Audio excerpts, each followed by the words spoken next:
manugang kong ilaw. Binot namin, Andito bigat. dyan. Tapos yung gano'n, blood talaga. Tapos nung siguro mga 10 minutes, after 10 Sinakay doon minutes, sa po, dami sinakay ako dun sa kwas. Sa Ford, itap Hindi. na namin. Takot ako. Pinupuso na kasi isa. Tapos yung bang, binuhat ako ng dalawang bata. Oo, yun yan. Oh? Oo, binuhat ako. Pagdating ko sa binukas yung Ford. sasakyan. Aircon. Tapos sabi ko gano'n, bakit ako nandito? Pero totoo talaga? Oo, matay na ako. Ang bigat-bigat ko Ang yun, ganda, ang sarap pala ng gano'n. Wala kang mararamdaman. Parang, Natulog ka na. para ka lang, pero yun nga, totoo, kaya ngayon ko na, totoo pala yung sinabi ng pare at saka doktor sa PGH. Na? Pag ang tao mamamatay na, Pumatos parang gano'n. kakausapin mo. Hmm? Kasi, unti-unting matagal yan bago yan makaalis ng pandinig. Sabi niya, ang una pong nawawala niyan, Paningin. paningin. Sabi ko, kasi naano ko din sa papatkin ko, from PGH, inuwi ko ng Marinduque. Ay, patay na. Ay, patay Kung na. ano na siya. Tapos, sabi ko, uuwi na tayo. Sabi ko gano'n. Doon ka na lang magpapagaling. Di ba yung sa sa oxygen, di gumagano.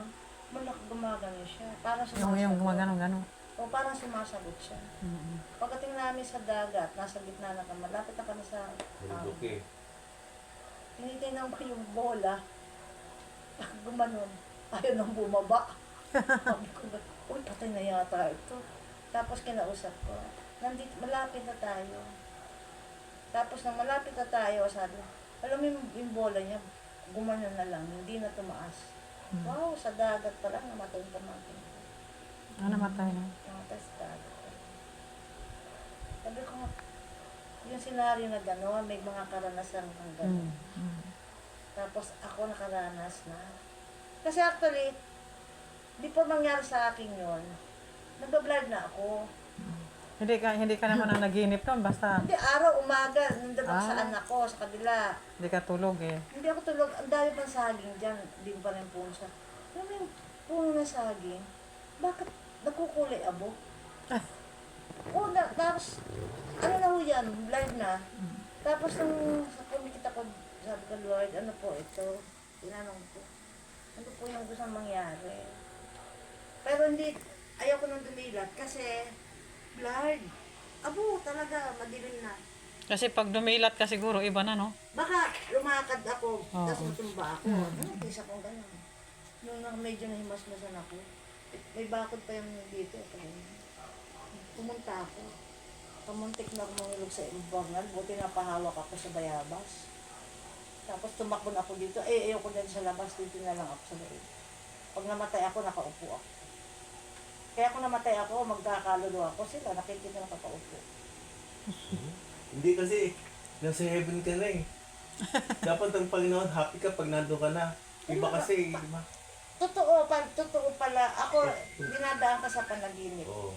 Yung panaginip na, Sa akin, sa alam mo akin. pala, Sa inyo po. hindi pala totoo ang angel, may pakpak. Ano? Nakita ko na po yun. At paano angel? Ako'y naligo umaga. Natulog ako ng tanghali hanggang alas 11. Yung angel. Tapos, liparan sa ano ko. Mataas na ako.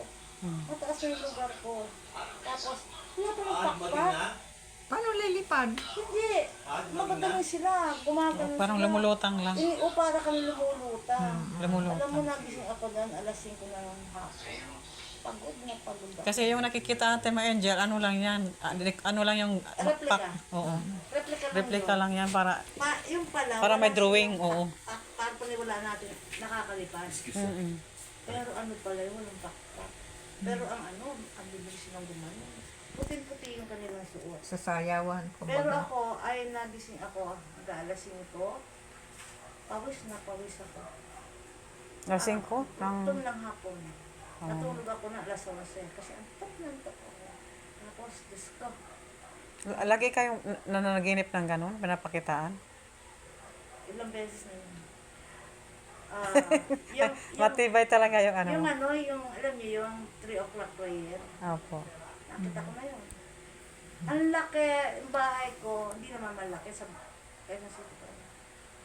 Bakit yung bahay ko, tinitingnan ko, walang gamit, walang pero isang kwarto na maganda, tapos yung dito niya, yung gumagana ng ilaw niya, hindi ka ganun sa makikita natin sa TV, hindi. Mas maganda, napakalay. Ganun. Alam mo yung, ewan ko kung maniniwala, ang pangapangitain ko. Nanaginip po ako. Wow, ang ganda ng mundo. Kapaligid sa atin na may falls, may bundok, yung langit, konti lang binigay sa akin.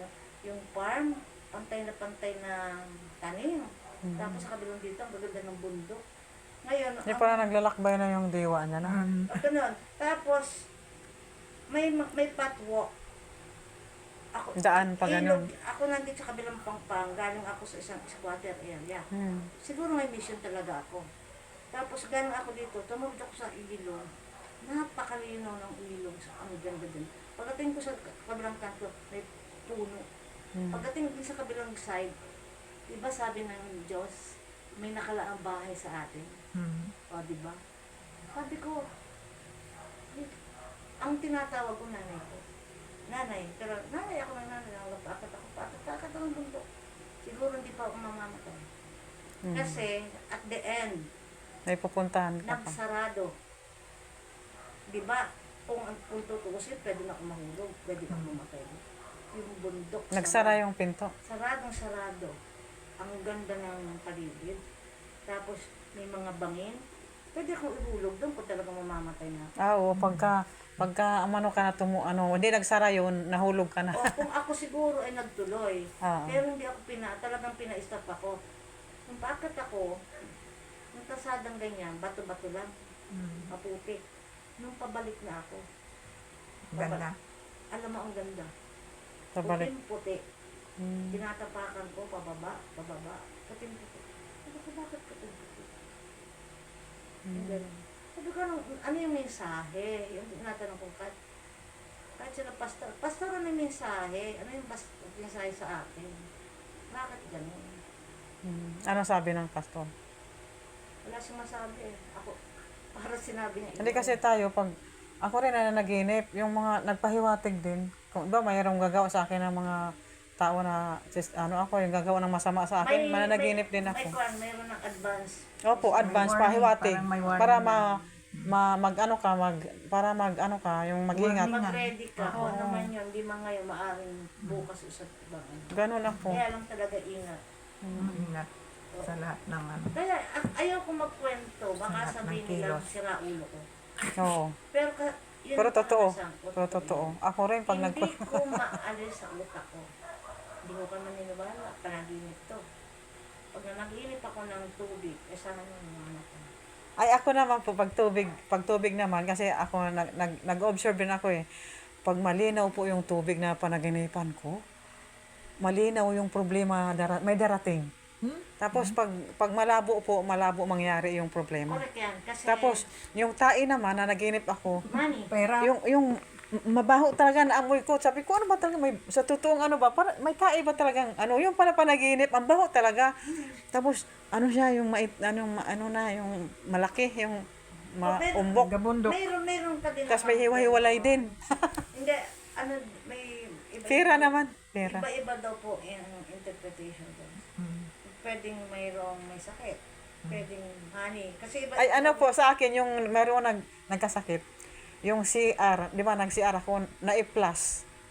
Na-plus, di ba may tubig yun, tapos may tae. Nagsama yung problema sa pera. Ibig sabihin, yun, gastusan yun.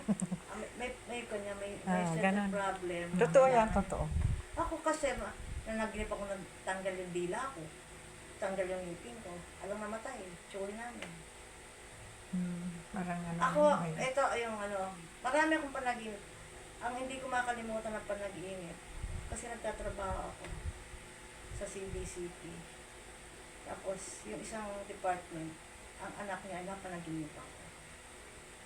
Tapos, kwento ko. Tapos, napanaginipan ko yung anak ni Sir Madragon. Tapos, kami raw, magkakasama kami sa bangka. Mamangka kami. Ocean, bakit may bahay na malaki sa gitna ng ocean? Tapos ang bakod niya, nakapalibot. Siyempre, balkonahe, hindi ba? Tapos may kwarto. Pero yung papasok ka doon sa kwarto nila, halimbawa yung ganyan nakapalibot, bakod dyan. Mayroong hagdanan pababa. Pero ang tubig na itim sa portion na lang yun. Pero ang paligid, napakaligo ng tubig. Problema yun. Alam mo, sinong namatay? Ah. Anak ni Sir Mondragon na babae, walang sakit. Biglaan? Biglaan. Kaya pinatawag ako nun. Tapos yung kapatid, yung ano na sekretary niya, namatay din. Kasama yung sekretary niya sa panaginip ko eh. Yung madre kasama ko sa opisina, kamuntik nang mamatay yung kapatid niya. Sabi niya, ano ka ba naman? Bakit mo, kaya ikaw pag nanaginip ka, huwag mo ko isasama.